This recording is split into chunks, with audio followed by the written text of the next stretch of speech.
और लाइट इस क्वेश्चन में हमको दे रखा है कि डेल्टा आर है आपका एक डिटर्मिनेंट है जो कि दिखने में कुछ ऐसा है।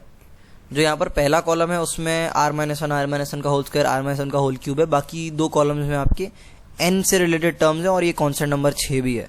काफी अजीब सा दिखने में गंदा सा डिटर्मिनेंट दिख रहा है, उसके बाद भी जो लिखा है वो गंदा सा लग रहा है। तो यहाँ पर दे रखा है show that R equal to 1 से लेके N summation delta R is a constant. एक बार सोच के देखो ये कहना क्या चाह रहा है, इसका मतलब क्या है। वीडियो पोस्ट करो और खुद सोच के देखो एक बार। ऑलराइट, आई होप तुमने सोच के समझ लिया होगा ये क्या कहना चाह रहा है। मैं बता देता हूँ। ये बेसिकली कह रहा है कि इस समेशन को करने के बाद जो भी तुम्हारा डिटर्मिनेंट निकल के आएगा वो एक कांस्टेंट नंबर है, मतलब वो एन पे भी डिपेंड नहीं कर रहा।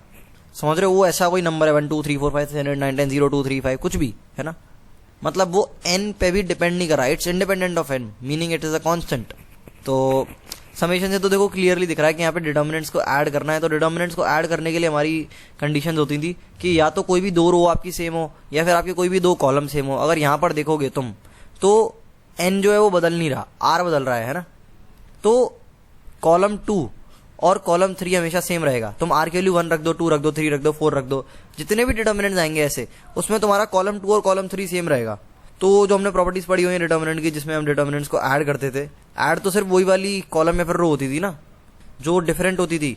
तो यहाँ पर एडिशन सिर्फ यहीं पर अप्लाई होगा, बाकी दोनों कॉलम सेम रहेंगे। सही है, अभी तक तो समझ आ रहा है क्या करना है। तो शुरू करते हैं इस delta R summation R equal to 1 से लेके एन का एक्सप्रेशन लिखना। तो समेशन आर इक्वल टू 1 से लेके एन डेल्टा आर हमारा हो जाएगा डिटर्मिनेंट के बराबर। दिखने में कुछ इस तरह का एक्सप्रेशन आ जाएगा। और समेशन देख रहे हो, समेशन मैंने अंदर डाल दिया, यहाँ समेशन डाल दिया, यहाँ समेशन डाल दिया, यहाँ समेशन डाल दिया। यहाँ पे मैंने क्यों डाला, क्योंकि ऐड तो सिर्फ हमारा यही वाला कॉलम होगा ना, बाकी जो कॉलम सेम रहते हैं डिटर्मिनेंट वो तो सेम ही रहते हैं। तो ये एक्सप्रेशन जो है अच्छे से समझ आना चाहिए तुम्हारे अंदर, है ना। ये सिर्फ यहाँ काम नहीं आएगा। ऑलराइट, तो हमें सिंपली क्या करना है, अब इन समेशंस को इंडिविजुअली सॉल्व करना है। ध्यान रखना इन समेशंस में मैंने लिमिट नहीं लगाई है, लिमिट आपकी आर इक्वल टू 1 से लेके एन ही है। बार बार मैंने लिमिट्स नहीं लिखी हैं, इतना तो यार समझ ही सकते हो, है ना।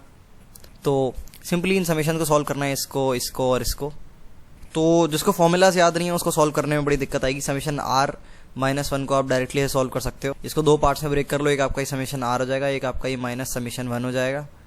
और ये समेशन आर जो है आपकी इसकी value n plus 1 divided by 2 होती है और इसकी वैल्यू आपकी n के बराबर होती है समेशन 1 की। बेसिकली 1 को n बार ऐड करना तो n ही हो गया है ना। और इस हिसाब से देखेंगे तो ये आपका निकल के आ जाएगा n multiplied bye n minus 1 divided by 2, है ना। इसको सॉल्व करोगे तो एक तो ये तरीका होता है ना, ये लंबा तरीका है। मैं शॉर्ट तरीका बताता हूँ। समेशन r माइनस 1 दे रखा है ना, तो अगर तुम्हें याद हो समेशन r की वैल्यू कितनी होती है, ये होती है n minus 1 sorry n plus 1 by 2 होती है ना। इसमें सिंपली तुम अगर n की जगह n माइनस 1 डाल दोगे तो तुम्हारा आंसर आ जाएगा। डाल के देखो, ये तुम्हारा निकल के आएगा n minus 1 multiplied by n divided by 2। तो ये करने से तुम्हारा यहाँ का आंसर आ गया, ठीक है। अब ये कैसे हो गया मैं इसके प्रूफ पे नहीं जा रहा है, कुछ लोग खुद भी डिराइव करने की कोशिश कर सकते हैं, बाकी स्टैंडर्ड तरह से भी निकाल सकते हो, कोई दिक्कत नहीं है। बाकी इन सब चीज़ों के बारे में हम सीक्वेंस सीरीज में थॉरली बात करेंगे तो कोई दिक्कत नहीं है। या फिर चलो यार मुझसे रहा नहीं जाता, मैं इसका प्रूफ बता देता हूँ कि भाई हमने समेशन आर में जब n की वैल्यू n माइनस 1 डाल दी तो ऊपर वाले का आंसर कैसे आ गया देख ही लेते हैं। चलो काम है, क्योंकि इसमें और इसमें ये अप्लाई करनी पड़ेगी, क्योंकि आर माइनस 1 के होल क्यूब को खोलोगे तो थोड़ा बड़ा हिसाब किताब आ जाएगा, ऐड वैड करने में टाइम बहुत वेस्ट होगा। तो समझ लेते हैं इसको। देखो हमने क्या किया, हमने समेशन आर की वैल्यू चेक करी थी, कहाँ से भाई, आर इक्वल टू हमारा 1 से था n तक। ऑलराइट, तो बेसिकली हमने इसमें n की वैल्यू n माइनस 1 कर दी थी, तो ऊपर लिमिट अपन n माइनस 1 कर दे।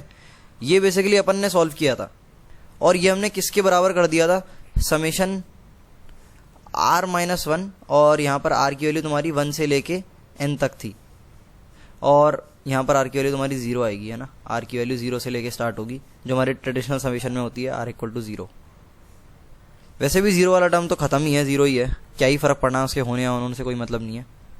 तो हमने क्या किया, बेसिकली इसको अलग से कैलकुलेट करने की बजाय हमने इसको इसमें कन्वर्ट कर दिया और इसको तो अपन हाल कैलकुलेट करना जानते ही है, फॉर्मूला याद है हमें। ये प्रूफ कैसे है, ये अपने आप में जो मैंने लाइन लिखी है ये प्रूफ है। अगर तुम दोनों के एक्सपेंशन को एक्सपैंड करके देखोगे तो सेम टर्म्स आएंगे दोनों तरफ। अगर चाहो तो एक्सपैंड करके देख सकते हो ना, n की वैल्यू 5 डालो और एक्सपैंड करके देखो तो अपने आप समझ जाओगे मैं क्या कहना चाह रहा हूँ, है ना। तो यहाँ तक हम पहुंच गए। अब सेम चीज़ हम सब में करेंगे, है ना।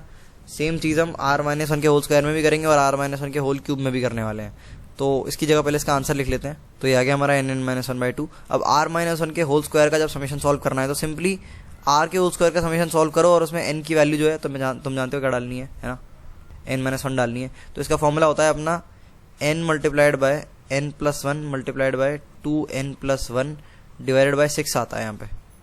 अब इसमें जब हम n की वैल्यू n-1 डाल देंगे तो एक n-1 क्रिएट हो जाएगा, एक 2n-1 भी क्रिएट हो जाएगा, तो यहाँ आ जाएगा n-1। ठीक है, क्लियर हो मैंने क्या किया है इस चीज़ में? आई होप क्लियर हो गए। तो इस तरह का एक्सप्रेशन हमारा यहाँ पर बन जाएगा। सिमिलरली हम जो है r-1 का होल क्यूब भी सॉल्व करने वाले हैं। तो इसमें हमारा फॉर्मूला क्या होता है भाई, n multiplied bye n plus one divided by 2 और इस पूरे का होल स्क्वायर होता है। ये हमारा समीशन r क्यूब का फॉर्मूला होता है। इसमें n की वैल्यू n-1 डाल देंगे तो हो जाएगा n-1 multiplied by n divided by 2 और इसका पूरा तुम्हारा होल स्क्वायर। ठीक है, तो देखने में हमारा ऐसा कुछ एक्सप्रेशन जो है अब आ चुका है।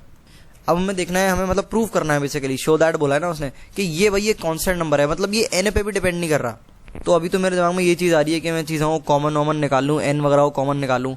बेसिक स्टेप तो ये लग रहा है, थोड़ा साफ सुथरा बनाऊँ इसे इंडिपेंडेंट ऑफ n करने के लिए। मतलब ध्यान से देखना, जो मैं स्टेप्स कर रहा हूँ ना बड़े इंपॉर्टेंट हैं।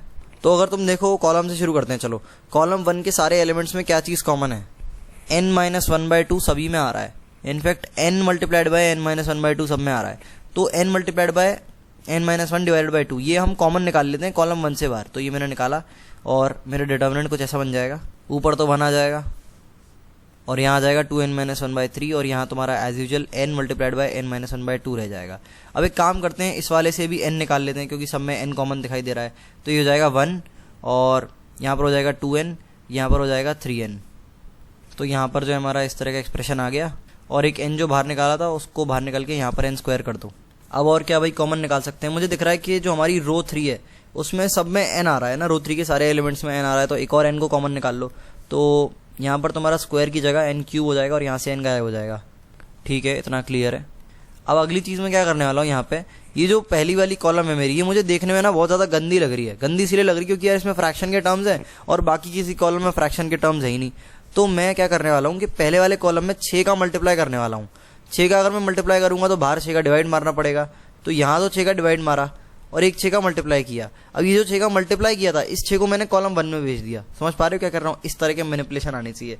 अब कैसे मेरे दिमाग में आ रहे हैं इसके पीछे की मैं चीज़ें तुम्हें बताऊँगा, पहले ये देख लो मैं यहाँ क्या कर रहा हूँ। तो यहाँ पर जो है तुम्हारा जब 6 आएगा तो ऊपर 2 रह जाएगा तुम्हारा, है ना, ऊपर 2 रह जाएगा, मतलब 3 से कट जाएगा 6 तो 2 रह जाएगा ना, और यहाँ पे 2 से कट जाएगा तो यहाँ 3 रह जाएगा। और डेफिनेटली पहले वाले एलिमेंट को ही बदलेंगे, ये हमारा 6 के बराबर हो जाएगा। ध्यान रखना 6 यहाँ पे मल्टीप्लाई में डाला था। अब सवाल सॉल्व हो चुका है, काफ़ी लोगों को दिख गया होगा। अब वीडियो पोस्ट करो, मैं क्यों बोल रहा हूँ सवाल सॉल्व हो चुका है ये तुम्हें खुद पता लगाना है ना। वीडियो को पोस्ट करो। और लाइट जो लोग पता नहीं लगा पाए थोड़ी ध्यान देने की और ज़्यादा ज़रूरत है। यहाँ पर जो हम देखें ध्यान से तो हमारा कॉलम 1 और कॉलम 3 सेम आ गए हैं। कभी भी डिटर्मिनेंट्स में अगर 2 कॉलम सेम होते हैं तो वो 0 के बराबर होता है। इसका मतलब ये डिटर्मिनेंट 0 के बराबर है, ये n पे डिपेंड नहीं कर रहा है। तो ये सही सवाल था, एक बिगिनर के लिए सही सवाल है। अगर तुम ज़्यादा सवाल लगा चुके डिटर्मिनेंट्स के लिए तो तुम्हारे लिए बहुत आसान सवाल होगा, इतना टाइम नहीं लगेगा। मैंने सवाल को समझाने में 8-9 मिनट लगाए हैं क्योंकि मैं बीच में सीक्वेंस सीरीज से रिलेटेड चीज़ समझाने भी लग गया था। वरना ही सवाल 2 मिनट का है, 2 मिनट का है ज़्यादा से ज़्यादा। और पेपर में आएगा तो 2 मिनट का भी नहीं है। इनकी वैल्यू सीधे 4-5 डाल के 1-2 डाल के चेक कर लेना। पेपर में तो खैर शो दैट नहीं पूछेगा कि ये कांस्टेंट के बराबर है, इसकी वैल्यू बताओ। इंटीजर टाइप सवाल बना के दे देगा तुम्हें ये। तो आई होप तुम्हें समझ आ गया वो अच्छे से, है ना। आगे बढ़ते हैं, अगले सवाल करते हैं।